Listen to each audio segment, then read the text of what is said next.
तर आज इथे आपण वाळवणीतला दुसरा प्रकार बघणार आहोत, ते म्हणजे तांदळाचे पापड। दुप्पट तिप्पट म्हणा किंवा चौपट म्हणा, असे मस्त फुलणारे हे पापड आहे। तोंडात घालताच विरघळणारे असे खुसखुशीत हे आपण किशीचे पापड बघणार आहोत, म्हणजे तांदळाचे पापड। तर रेसिपी म्हणाल तर नेहमीप्रमाणे सोपी आहे, आपल्या घरच्याच साहित्यात होणारी आहे, त्यामुळे व्हिडिओ नक्की शेवटपर्यंत बघा। नमस्कार, मराठी सुगरणमध्ये आपलं खूप खूप मनापासून स्वागत आहे। तर चला तर वेळ न घालवता पटकन रेसिपीला सुरुवात करूया। तर सर्वात आधी आपल्याला इथे 1 किलो तांदूळ लागणार आहे। मी रेशनचे तांदूळ 1 किलो घेतलेले आहेत। तर ह्याला मी 3 ते 4 पाण्याने स्वच्छ धुवून एका सुती कपड्यावर 7 ते 8 तास घरातच सुकवून घेतलेले आहेत। त्याला उन्हामध्ये अजिबात सुकायला टाकायचं नाही, ह्याला घरातच आपल्याला सुकवून घ्यायचं आहे। अगदी 7 ते 8 तासामध्ये हे चांगले सुकतात। तुम्ही बघू शकता, मस्त हे असे फॅनच्या हवेखाली 7 ते 8 तास चांगले सुकलेले आहेत। आता याला आपण घरघंटीमध्ये किंवा चक्कीवरनं बारीक असं याचं पापडाचं पीठ करून आणायचं आहे। तर अशा पद्धतीने आपल्याला पीठ बारीक दळून आणायचं आहे। तर हे 1 किलो तांदळाचं आपलं 1 किलो हे पीठ तयार झालं आहे। तर आता ह्या पिठाला आपण मैद्याच्या चाळणीने चाळून घेऊया, म्हणजे जे काही बारीक कण असतील तांदळाचे तर ते सर्व निघून जातील। तर अशा पद्धतीची एक मैद्याची चाळण आपल्याला इथे घ्यायची आहे आणि आपल्याला हे सर्व पीठ चाळून घ्यायचं आहे।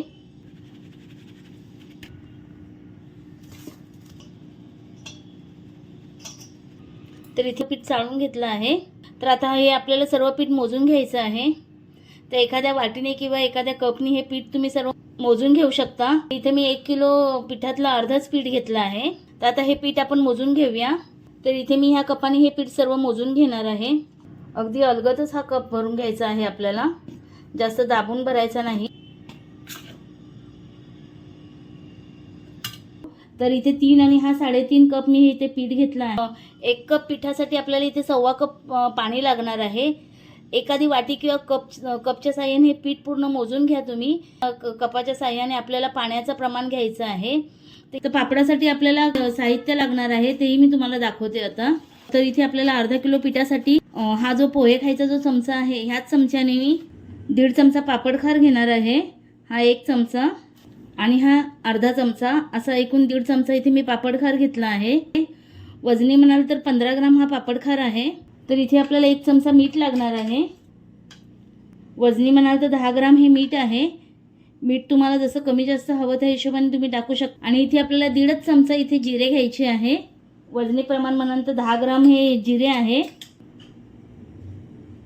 हे कच्चेच जिरे आहे, भाजलेले वगैरे नाहीये, साधे आपले जे जिरे असतात तेच घेतलेले आहेत। तर ह्याच प्रमाणात आपल्याला अर्धा किलो पिठासाठी हेच प्रमाण घ्यायचं आहे, त्यामुळे पापड आपले व्यवस्थित चवीला होतील। किलो पिठाला 1.5 चमचाच आपण इथे पापड खार इथे आपल्याला वापरायचं आहे, कारण पापड खार जास्त झाल्यावर आपले पापड लाल होऊ शकतात आणि त्याच्यानंतर खायलाही ते पापड चांगले लागत नाही। तर आता आपण पापडाची उकड काढून घेऊया। तर इथे आपल्या 1 कपाला इथे 1.25 कप पाणी लागणार आहे, म्हणूनच आपण इथे पीठ मोजून घेतलं होतं, कारण आपल्याला त्याच कपाने पाण्याचा अंदाज समजणार आहे। तर आपलं इथे 3.5 कप पीठ आहे, म्हणजे इथे आपल्याला 4 कप पाणी लागणार आहे। एकूण असे 3.5 कपाला आपण 4 कप पाणी इथे टाकलं आहे। फार हाय फ्लेमवरच ह्याला आपल्याला पाण्याला चांगली खळखळून उकळी आणून द्यायची आहे। तर आता आपण झाकण लावून पाण्याला चांगली खळखळून उकळी करून घेऊया। तर इथे तुम्ही बघू शकता पाण्याला चांगली उकळी आली आहे। आता आपण ह्यामध्ये जे साहित्य घेतलं होतं ते सर्व टाकून घेऊया। ह्यामध्ये जिरे टाकून घेऊया, पापड खार आणि मीठ सर्व साहित्य यामध्ये टाकून घ्यायचं आहे आपल्याला, आणि इथे आपल्याला व्यवस्थित असं मिक्स करून घेऊया। आता ह्यामध्ये आपल्याला पीठ टाकून घ्यायचं आहे। मी गॅसची फ्लेम आता लो करून घेते। आता हे पीठ आपण थोडं थोडं टाकून घेऊया ह्याच्यामध्ये। आता हे पीठ आपल्याला सर्व एकजीव करून घ्यायचं आहे, मिक्स करून घ्यायचं आहे पाण्यामध्ये।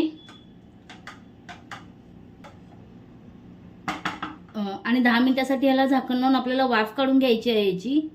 एक 2-2 मिनिटांनी आपल्याला 2-3 मिनिटांनी आपल्याला झाकण काढून हे मिश्रण थोडंसं हलवून घ्यायचं आहे, म्हणजे पिठाला एकसारखी वाफ बसेल। ह्याला झाकण लावून आता आपण पिठाला आपल्याला 20 ते 25 मिनिटं चांगलं शिजवू द्यायचं आहे, म्हणजे पापड आपले अजिबात चिरत नाही। 20 ते 25 मिनिटासाठी याला वाफवून घेऊया आपण। 20 ते 25 मिनिटं मी पीठ हे चांगलं वाफवून घेतलं आहे। मध्ये मध्ये ह्याला मी 2 ते 3 वेळा याला चांगलं हलवून घेतलं होतं, वर खाली करत असं हलवून घेतलं होतं। 20 ते 25 मिनिटं इथे आपले झालेले आहेत। आता गॅसची फ्लेम इथे मी बंद करून घेते। आता आपण पीठ काढून घेऊया परातीमध्ये एखाद्या। आता याला आपण एक मॅशरच्या साहाय्याने मॅश करून घेऊया। कारण आता सध्या पीठ फारच गरम आहे, आपण हात लावू शकत नाही पिठाला. तर आपण एखादा असा मॅशर किंवा तांब्या घेऊन हे पीठ एकजीव करून घ्यायचं आहे. ह्याच्यातल्या सगळ्या गाठी मोडून घ्यायच्या आहेत आपल्याला. मी अर्धच पीठ इथे घेतलं, म्हणजे थोडं थोडं करत मी हे मिक्स करणार आहे, गाठी फोडून घेणार आहे ह्याच्या. थोडंसं हाताला सोसवण्यासारखं झाल्यावरच आपण याला हात लावून घ्यायचा आहे. सध्याला हे पीठ फारच गरम आहे. आताच आपण गॅस बंद करून हे पीठ ताटात ओतून घेतलं आहे, त्यामुळे खूप गरम आहे. डायरेक्ट ह्याच्यात हात घालायचा नाही आपल्याला. थोडं थोडं मॅशरच्या साहाय्याने असं मॅश करून घेऊया, किंवा तुमच्याजवळ जर असं तांब्या असेल तर तांब्यानेही आपल्याला असं फोडून बारीक केलं तरी चालेल. फक्त आपल्याला असं मिक्स करून घ्यायचं आहे, गाठी फोडून घ्यायच्या आहेत त्याच्यात. आता थोडंसं हे पीठ कोमट झालं आहे, म्हणजे आपल्या हाताला सोसेन असं झालेलं आहे. आता ह्याला आपण हातानेच एकजीव करून मळून घेऊया, गोळा करून घेऊया ह्याचा. 1-2 ते 3 मिनटं व्यवस्थित त्याला मळून घ्यायचं आहे. इथे आपण अजिबात तेलाचा वापर करायचा नाही आपल्याला. पापड हे आपल्याला वर्षभर टिकवायचे असतात, त्यामुळे तेल वापरल्यावर तेलाचा वास पापडांना लगेच येतो ठेवल्यानंतर किंवा डब्यात ठेवल्यानंतर. त्यामुळे अजिबात इथे आपण एक थेंबही तेलाचा वापर करणार नाही आहोत. फक्त याला असं मळून घ्यायचं आहे व्यवस्थित. तुम्ही बघू शकता आपण छान असा गोळा ह्याचा करून घेतला आहे. आता हा गोळा एका टोपात ठेवून मी याला झाकून घेते. ह्याच्यावर झाकण ठेवून द्यायचं आहे. इथे आता आपण दुसरी बॅच घेतली आहे. मी अर्ध करून मिश्रण इथे घेतलं आहे. थोडं थोडं मिश्रण करून मी ह्याच्या गाठी फोडून घेते आहे पूर्ण. तुम्ही इथे बघू शकता आपला हाही गोळा तयार झाला आहे मळून. अजिबात आपल्या हातालाही चिटकत नाही आहे, म्हणजे पाण्याचं प्रमाण किती परफेक्ट आहे ते बघा. कुठेही आपल्याला तेलाची गरज नाही लावायची. एकदम परफेक्ट आपलं पीठ तयार झालंय. आता याचे आपण छोटे छोटे गोळे करून घेऊया, म्हणजे एकसारखे पापड आपले तयार होतील. आता मी असा छोटासा इथे गोळा केला आहे लिंबूच्या आकाराचा. एकदम असा छोटे छोटे गोळे करायचे आपल्याला ह्याचे. एवढ्या साईजचे मी गोळे सगळे एकसारखे करून घेतले आहे. आता आपण पटकन ह्याचे पापड लाटायला घेऊया. तर इथे माझे सर्व पिठाचे गोळे तयार झाले आहेत. तर ह्याला आपण झाकून ठेवायचं आहे या गोळ्यांना, म्हणजे थंड होऊ द्यायचं नाही. तर चला तर आपण आता पटकन पापड लाटायला घेऊया. तर माझ्याकडे अशी ही पापडाची मशीन आहे. तर ह्याच मशीनवर तुम्हाला मी आज पापड करून दाखवणार आहे. पुरी मेकर म्हणतात. ऑनलाईन तुम्हाला हे कुठेही मिळू शकतं. मी अशा 2 प्लास्टिकच्या बॅग घेतल्या आहेत. 2 अशा ट्रान्सपरंट शक्य असल्यास बॅग घ्या. आता मी एक शीट ह्याच्या पापड मेकरवर टाकते, म्हणजे आपल्याला पापड किती पातळ किती जाड आहे हे लगेचच समजून येतं, दिसून येतं. यावर आपण एक पापडाची गोळी ठेवूया आणि दुसरी शीट आता आपण ह्याच्यावर ठेवून देऊया. आणि आपल्याला फक्त याला प्रेस करायचं आहे. जर तुम्हाला जर आणखीन थोडा पातळ हवा असेल तर दुसऱ्या साईडूनही प्रेस करून घ्यायचं आहे, म्हणजे आणखीन पातळ होतो आणि एकसारखाही होतो. तर तुम्ही इथे बघू शकता किती सुंदर हा आपला पापड तयार झाला आहे. अजिबात ह्याला कुठेही चीर पडली नाही. फक्त याला हळूवारपणे वरतून असा हात फिरवायचा आहे. आता आपण दुसरा पण करून घेऊया अशाच पद्धतीने. पापडाच्या लाटीला थोडंसं हाताने आपल्याला प्रेस करून घ्यायचं आहे आणि हळूवारपणे याला लाटायचं आहे आपल्याला. आपल्याला चपातीसारखं अजिबात ह्याच्यावर लाटणं फिरवायचं नाही आहे. फक्त एकाच साईडून याला फिरवत जायचं आहे पापडाला आपल्याला. तुम्ही बघू शकता मी एकाच साईडून फिरवते आहे लाटणं. तर इथे हाही पापड आपला तयार झाला आहे. हाही आपण सुकायला टाकून घेऊया. हा पापडही आपला तयार झाला आहे छान असा. आता तोही आपण सुकायला टाकून घेऊया.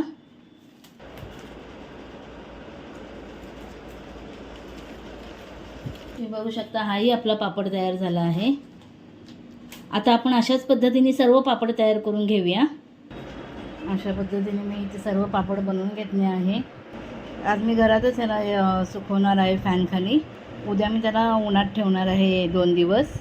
तर इथे आपले तांदळाचे पापड तयार झाले आहेत. मी याला 1 दिवस पूर्ण घरातच सुकवून घेतला आहे आणि दुसऱ्या दिवशी मी याला उन्हात वाळवलं आहे. हे 1 दिवसात पापड आपले उन्हात चांगले कडकडीत असे सुकतात. तुम्ही बघू शकता किती छान हे सुकले आहेत ते पापड. अजिबात कुठेही चिरा गेला नाही किंवा फाटलेही नाही आहे. एकसारखे एकदम पातळ असे पापड आपले तयार झाले आहेत. तर मी तुम्हाला आता तळूनही दाखवते. अगदी चौपट पाचपट फुटतो हा पापड. किती मोठा झाला आहे बघा हा तळून. आणि अजिबात तेलकट होत नाही. खुसखुशीत असा हा पापड तयार होतो. कढई आपली पुरत नाही पापड तळण्यासाठी, इतका मोठा हा फुलून पापड तयार होतो.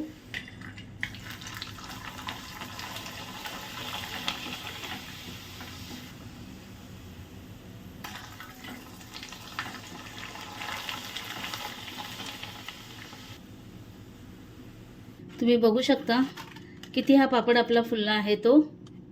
अगदी चौपट पाचपट हा पापड आपला फुलला आहे तो. अगदी तुम्हाला तोडूनही दाखवू, कुरकुरीत आणि खुसखुशीत हे पापड आपले तयार होतात.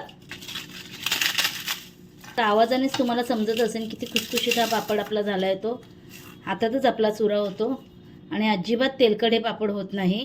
तर तुम्ही नक्की करून बघा आणि तुम्हाला माझी रेसिपी कशी वाटली हे मला कमेंट बॉक्समध्ये नक्की कळवा.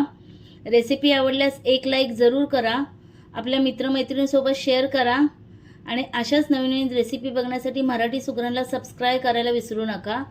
अशाच एक नवीन व्हिडिओसहित पुन्हा आपण भेटू. तोपर्यंत धन्यवाद.